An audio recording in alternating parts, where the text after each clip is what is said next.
uh, seberapa yakin Fufu Fafa itu memang? Ya kita sebagai manusia sebenarnya boleh yakin kan, tapi Allah Subhanahu Wa Taala memberikan kita jangan terlalu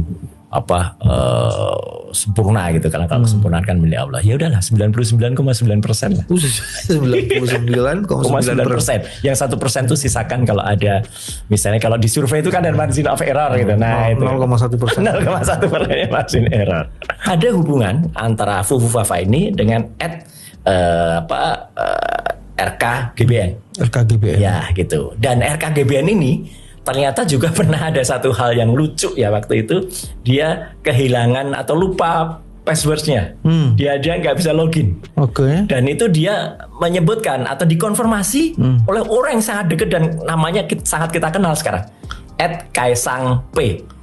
@kaisang_p ini jelas betul itu adalah Kaisang Pangarep. Dan bahkan @kaisang_p ini pernah mengucapkan selamat ulang tahun ya kepada ibu dan Fufu Fafa itu ya, dan tepatnya tanggalnya memang sama Oktober ya, dan itu jelas betul dialamatkan @RKGBN. Jadi untuk mencari siapa pemilik akun dimanapun itu sebenarnya sederhana ya. Ada dua pendekatan yang bisa kita gunakan, pendekatan socio-technical atau pendekatan pure technical. Dengan socio-technical kita bisa mengecek apakah bahasa atau lebih khusus lagi frasa yang digunakan oleh seseorang itu konsisten sama atau tidak. Saya ingin tanggapan dari aktivis citizen journalism Iwan Pilihan. Terima kasih Bang Karni. Saya udah lama nggak tampil di sini. Saya mau mengatakan pertama bahwa ILC ini tadi saya udah sampaikan di belakang sebagai sebuah perjalanan visual peradaban sebetulnya. Jadi peradaban kita terdokumentasikan di acara ini. Ini luar biasa untuk Bang Karni. Kedua, saya memang greget hadir di sini. Kenapa? Pertama, saya justru orang pertama yang mengkritisi Pak Jokowi. Jadi saya orang pertama yang bertemu tahun 2009 awal, pulang dari kerja sosial bawa anak Indonesia. Dan saya cari orangnya karena produknya laku di Dubai. Rumah kayunya terjual. Jadi saya membayangkan orang yang bisa mengubah bangsa adalah sosok yang punya produk, masuk pasar, independent income-nya.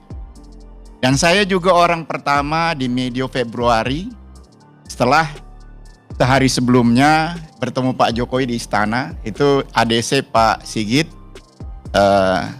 sama Pak Tony sekarang Kasau. 20 menit, waktu saya dikasih 30 menit, tapi pertemuan itu 55 menit. Lalu besoknya saya bilang ke Jokowian punah, lalu saya dibully se-Indonesia. Dibully Pak. Akan halnya topik yang kita bicarakan, Fufu Fafa, yang diindikasikan saudara wakil presiden terpilih. Saya bertemu terakhir itu ketika umroh 6-8 Juli 2014, di mana Bung Akbar Faisal juga ikut. Dan saya menyimak sosok yang sangat pendiam di Raudah ketika di Madinah. Saya sampai luka tangan kanan atas, terdorong oleh orang-orang yang besar demi mempersilakan Gibran di depan saya sholat di Raudah. Dan saya pun ruku itu kena pantatnya, saking sempit. Setelah itu saya tidak pernah bertemu, tapi saya ingin mengatakan begini Bang Karni. Kalau ingin pembuktian real, bukan katanya-katanya, apa yang disampaikan Mas Suryo tadi benar, tapi akan lebih akurat kita menggunakan forensik digital analis bersertifikat. 2008 kami memperkenalkan istilah ini ketika saya ikut memverifikasi terbunuhnya David Hartanto di NTU. Kita mulai perkenalkan ke publik untuk mencari digital signature. Apa itu? Hashing data. Ada setiap huruf yang kita ketik, 32 bit huruf dan angka di belakangnya. Kalau Israel itu 64 bit. Kita 32. Artinya kalau kita menulis kata fufu, V pertama ada 32 huruf di belakang. Huruf dan angka. F ya. Uniform juga demikian dan seterusnya. Jadi orang yang bisa menyampaikan ke publik secara akurat, karena kan ini hal yang sangat presisi, adalah seorang pakar forensik, digital analis yang bersertifikat. Dan saya rasa Mas Suryo belum punya, saya tidak punya, apalagi kita bisa mencari itu. Nah, poinnya, premis mayornya adalah kalau memang itu terbukti, kalau yang bersangkutan adalah wapres terpilih, apa yang disampaikan tadi dan apa yang saya simak di sosial media, karena saya pun belakangan menghindari sosmed, Twitter saya 100-an ribu lebih, sudah lama saya tutup, saya hanya aktif di Facebook, di IG, baru belakangan juga saya forward juga sedikit di TikTok. Dan kenapa hal itu saya lakukan? Ya tadi, saya mengungkap bahwa ada problem peradaban kita di 9-10 tahun terakhir gitu. Nah, pemaparan Mas Suryo tadi, yang katanya pakar telematika, bagi saya adalah seluruhnya menghina kita semua, diri kita semua. Kesalahan ini, kesalahan kita semua. Kesalahan partai-partai yang merasa segalanya di dalam situasi demokrasi kita. Jadi di sini tidak fairnya. Nah, apakah Saudara Girban tidak layak dilantik? Menurut saya tetap layak dilantik. Dan kebetulan juga saya memahami seorang sosok Prabowo Subianto. Karena tahun 2008 itu, beliau jadi wakil Ibu Mega, pernah membuat lomba menulis. Dan saya juara 1, dapat laptop sama flash disk modem. Di situ saya menganjurkan melalui Boyke Ambostiawan almarhum, yang kala itu GM Nusantara Polo, untuk menulis di blog publik. Saya menjadi ghostwriter, menjadi PS kala itu. Sekali dibaca, 2 kali enggak. Ketiga kali cuma bos, terusnya saya kok. Dan saya menjawab aktivitas sosial. Jadi saya mengenal PS ini orang yang sudah selesai duniawinya. Jadi ketika saya menggadang Pak Jokowi dulu, saya menganggap beliau ini orang yang selesai duniawinya kala itu. Nah, sekarang kita akan melakukan repetisi dengan Pak PS. Saya yakin dia tahu kok, dia diomongin nggak benar seperti yang terbaca sekarang, tapi bukan itu pemikirannya. Pemikirannya saya lihat bahwa persoalan bangsa kita, tadi saya kasih capture ke Bang Karni, daya beli kita sangat drop.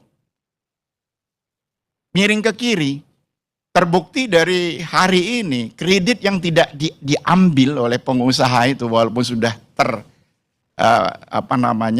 sudah di endorse, artinya sudah dipenuhi, sudah bisa diambil, tapi tidak diambil lebih dari 2.100 triliun.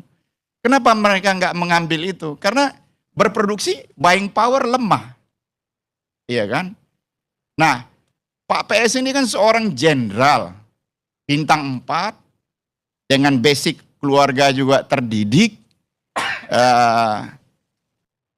usia seperti hari ini, kita lihat belakang dia keliling kemana-mana, yang dia pikirkan saya rasa bagaimana bangsa ini satu, bagaimana kita membangun sebuah marwah konten sosmed itu positif gitu. Tidak negatif, sebab apa yang kita bahas tentang Fufufafa, kalau seorang forensik digital analis bisa membuktikan dan itu benar, betapa malunya peradaban bangsa ini. Malu tidak? Coba saya tanya ke Anda semua, malu tidak? Saya malu, karena saya hadir ke sini, saya meminta kepada kawan-kawan di tim, di ELC, izinkan saya hadir. Saya terus terang mungkin wakil dari publik yang sangat terganggu, kok kita dalam 10 tahun terakhir kian drop peradabannya, stunting moral, bukan hanya stunting fisik, stunting kemaluan, dalam artian memang malunya drop. Bahkan para pria pun, karena saya kalau ke Malaysia itu suka titip, karena kemaluannya stunting, suka titip itu penyemangat, tadi bicara, iya kan, supaya lebih tidak stunting gitu. Nah bayangkan, dalam banyak lini kita stunting. Nah, sampai kapan begitu? Sampai kapan ini kita biarkan? Sampai urusan Pak, boleh terus Bang? Sampai urusan ijazah Pak Jokowi dipersoalkan, sampai dia PKI dipersoalkan. Saya menantang semua di sini, Bung Akbar juga dulu di rumah transisi. Saya mengindikasikan perubahan kejokowian itu di rumah transisi kok. Apa itu kejokowian? Memuliakan ketulusan, keinsanan, shake hand. Dan kalau saya pegang dada, yang bersangkutan seperti orang Jepun. Sangat santun. Lalu kenapa terjadi perubahan-perubahan itu? Saya terus terang aja, kami yang orang-orang pendukung yang non-partai, independen, diinjak-injak kok, digeser-geser kok. Waktu mengantar Pak Jokowi ke KPU, nyata saya masih punya rekaman, saya di samping sepeda ontel, orang partai yang kemudian jadi main sekap, kemudian juga jadi di lembaga tertentu, awasin uang iuan pilihan dari Jokowi. Apa? Saya mengusulkan seorang kepala biro pers istana kepada Pak Jokowi jenderal dan diterima. Tapi apa? 7 bulan difitnah megang pinggang wartawati. Padahal jenderal itu kakeknya ulama besar di Sumatera Utara. Dan saya panggil. Saya rekonstruksi. Enggak benar. Dan hari ketiga, seorang kolonel pas pampres di istana mengatakan kepada si kepala pers yang saya usulkan diterima Pak Jokowi, mengatakan jangan fasilitasi iuan pilihan ke istana. Dan itu saya konfirmasi di medio Februari, kenapa menjadi 55 menit. Sigit Listio saksi, Pak Tony saksi. Saya katakan, Pak, kita bisa bertemu kalau Bapak yang memanggil. Jadi orang-orang yang berpikir vision merah putih di Republik ini menghadap presiden resmi dijegal. Sekali lagi saya katakan, saya tidak ada kepentingan kok kalau saya mau di Februari itu. Maret tuh RUPS PT Timah saya preskom pertama saya bisa. Tapi saya katakan, Pak, tolong bebaskan Pak Antasari. Hari itu saya bertemu. Dan saya tidak kenal akrab dengan Pak Antasari, sampai kaget dia. Kalau begitu, tolong permohonan gerasi, Mas. Kalau itu yang Bapak minta hari ini saya ke penjara, besok jam 8, Bang Albiner, Kepala Biro Pes, mengasih ke Bapak. Dan itu dilakukan. Lalu saya tidak bisa bertemu, menyampaikan apa-apa. Nggak sengaja ketemu 21 Januari 2017 di Palembang. 2,5 jam diajak di hotel. Saya baru tahu ada jabatan asisten ADC yang kini orangnya sangat familiar, terutama emak-emak ya, Teddy, yang ada melekat dengan Pak PS. Baru tahu saya kalau ada asisten ADC, Bang. 2,5 jam. Dan di forum itu saya mengatakan, Bapak begini, begana. Saya malah bilang lagi, Pak, bebaskan Ustadz Ba'asir. Tidak jabatan yang saya minta. Sampai saya di lift, dipanggil lagi, pintu kamar tidur udah ditutup. Saya pertimbangkan, kita tanya intelijen. Karena waktu itu image-nya di umat drop, dan Pak Ba'asir kali itu sangat tua. Saya bicara merah putih. Di sisi lain, kerelawanan di era sekarang ini kan aneh. Padahal menurut saya, relawan, tokoh yang kita jadikan jadi, bubar gitu. Bubar. Kecuali nanti mau bikin foundation. Ini relawan gak ada dasar hukumnya, diberi bantuan itu apa? Apa dasar hukumnya? Loh, Anda relawan kok. Dan kalau umpamanya relawan diminta menjadi menteri atau jabatan tertentu, ngaca. Saya pantas tidak duduk di bidang ini gitu. Sehingga tidak mendowngrade si pimpinan. Jadi kalau terjadi seperti hari ini menurut saya, kesalahan sebuah partai pendukung, oknum, ya kan? Kepentingan semua. Bahkan sebuah partai di publik mengatakan terang-terang, enak ya kita berkuasa. Ya enak tuh berkuasa gitu ya. Enak. Tapi kan enaknya seperti hari ini gitu. Giliran makin ke akhir semua memojokkan. Pertanyaan saya, apakah semua Jokowi, semua keluarganya nggak becus? Saya rasa tidak. Lagi kembali ke peradaban. Berulang kaji. Era Pak Habibie, presiden. Orang-orang yang terhormat di DPR, dalam laporan bertanggung jawab. Malu tidak berbangsa dan bernegara. Dan orang-orang itu masih jadi tokoh-tokoh kok di partai. rekamannya ada. Apa itu yang kita ulang?